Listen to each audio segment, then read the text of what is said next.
ಆತ್ಮೀಯ ಯೂಟ್ಯೂಬ್ ವೀಕ್ಷಕರಿಗೆ ನಮಸ್ಕಾರ. ಮಾಹಿತಿ ನಿಮಗಾಗಿ ಯೂಟ್ಯೂಬ್ ಚಾನಲ್ಗೆ ತಮ್ಮೆಲ್ಲರಿಗೂ ಸ್ವಾಗತ.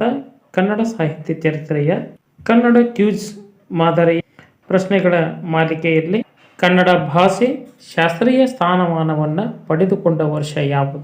ಇದಕ್ಕೆ ಆಯ್ಕೆಗಳು: ಎ 2004, ಬಿ 2005, ಸಿ 2008, ಡಿ 2013.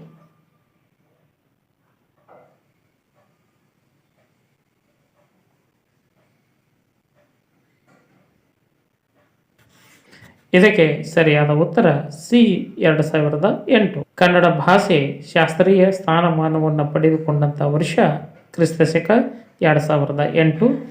ಭಾರತೀಯ ಭಾಷೆಗಳಲ್ಲಿ ಸುಮಾರು ಸಾವಿರಾರು ಭಾಷೆಗಳನ್ನು ಮಾತನಾಡುವಂತಹ ಜನ ಭರತ ಖಂಡದಲ್ಲಿ ಇದ್ದಾರೆ. ಇಂತಹ ಸಾವಿರಾರು ಭಾಷೆಗಳಲ್ಲಿ ಲಿಪಿ ಹೊಂದಿದಂತಹ ಭಾಷೆಗಳು ಸಾಹಿತ್ಯವನ್ನು ರಚನೆ ಮಾಡಿದ್ದಾವು. ಸಾಹಿತ್ಯ ಸಂಪತ್ತು ಆಯಾ ಭಾಷೆಗಳಲ್ಲಿ ಇದೆ.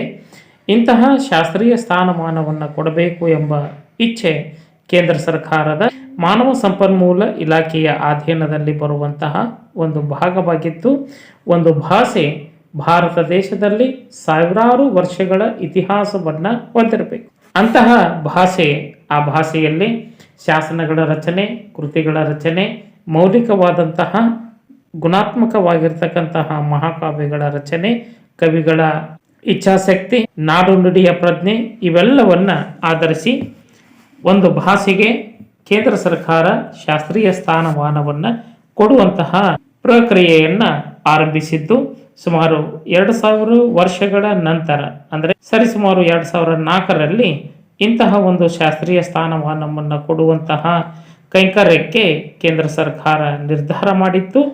2014ರವರೆಗೆ, ಇಲ್ಲಿವರೆಗೂ ಅಂದರೆ 2014ರವರೆಗೆ ಸುಮಾರು 11 ಭಾಷೆಗಳಿಗೆ ಕೇಂದ್ರ ಸರ್ಕಾರ ಶಾಸ್ತ್ರೀಯ ಸ್ಥಾನಮಾನವನ್ನು ಮಾಡಲ್ಪಟ್ಟಿದೆ. ಅದರಲ್ಲಿ ಅನುಕ್ರಮವಾಗಿ ಮೊದಲು ತಮಿಳು ಭಾಷೆಗೆ, ನಂತರ ಸಂಸ್ಕೃತ ಭಾಷೆ, ಮೂರನೇದಾಗಿ 2008ರಲ್ಲಿ ಕನ್ನಡ ಭಾಷೆಗೆ ಈ ಒಂದು ಶಾಸ್ತ್ರೀಯ ಸ್ಥಾನಮಾನವನ್ನು ಮಾಡಲ್ಪಟ್ಟಿದೆ. ತೆಲುಗು, ಮಲಯಾಳಿ ಭಾಷೆಗಳಿಗೆ ನಂತರದಲ್ಲಿ ಮಾಡಲ್ಪಟ್ಟಿದ್ದು 2014ರಲ್ಲಿ ಒಡಿಯಾ, ಮರಾಠಿ, ಪಾಲಿ, ಪ್ರಾಕೃತ, ಆಸಾಮಿ ಮತ್ತು ಬಂಗಾಳಿ ಭಾಷೆಗಳಿಗೆ ಶಾಸ್ತ್ರೀಯ ಸ್ಥಾನಮಾನವನ್ನು ಕೊಟ್ಟಂತಹ ನಿದರ್ಶನಗಳು ಭಾರತ ಸರ್ಕಾರದ ಅಧಿಕೃತ ಆದೇಶಗಳಲ್ಲಿ ಒಂದಾಗಿತ್ತು.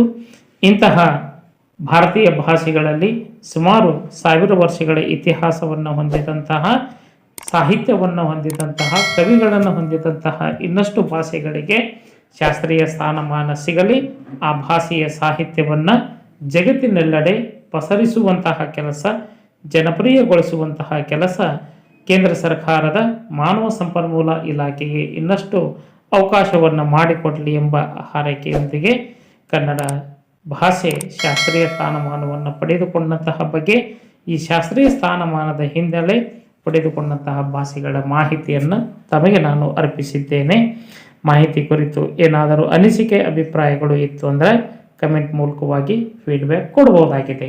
ಇಂತಹ ಕನ್ನಡ ಕ್ವಿಜ್ ಕೊಡುವಂತಹ ಉದ್ದೇಶ ಎಲ್ಲ ಸ್ಪರ್ಧಾತ್ಮಕ ಪರೀಕ್ಷೆಗಳಲ್ಲಿ ಈ ತೆರನಾದಂತಹ ಪ್ರಶ್ನೆಗಳು ಬಂದೇ ಬರುತ್ತಾವು. ಈ ಒಂದು ಮಾಹಿತಿ ತಮಗೆ ಹೇಗೆ ಅನ್ನಿತು ಅನ್ನೋದನ್ನು ಕಮೆಂಟ್ ಮೂಲಕವಾಗಿ ಫೀಡ್ಬ್ಯಾಕ್ ಕೊಡ್ಬೋದಾಗಿತ್ತು. ಫಸ್ಟ್ ಟೈಮ್ ಮಾಹಿತಿ ನಿಮಗಾಗಿ ಯೂಟ್ಯೂಬ್ ಚಾನಲ್ ವೀಕ್ಷಣೆ ಮಾಡ್ತಾ ಇದ್ದರೆ ಸಬ್ಸ್ಕ್ರೈಬ್ ಬಟನ್ ಮೇಲೆ ಕ್ಲಿಕ್ ಮಾಡಿ ಬೆಲ್ ಐಕನನ್ನು ಒತ್ತಿ ಆಲ್ ಅಂತಕ್ಕಂಥ ಆಪ್ಷನ್ಸ್ ಆಯ್ಕೆ ಮಾಡಿಕೊಳ್ಳಿ. ಮಾಹಿತಿ ನಿಮಗಾಗಿ ಯೂಟ್ಯೂಬ್ ಚಾನಲ್ ಜೊತೆ ಸದಾ ಸಂಪರ್ಕದಲ್ಲಿರಿ. ಎಲ್ಲರಿಗೂ ಧನ್ಯವಾದಗಳು.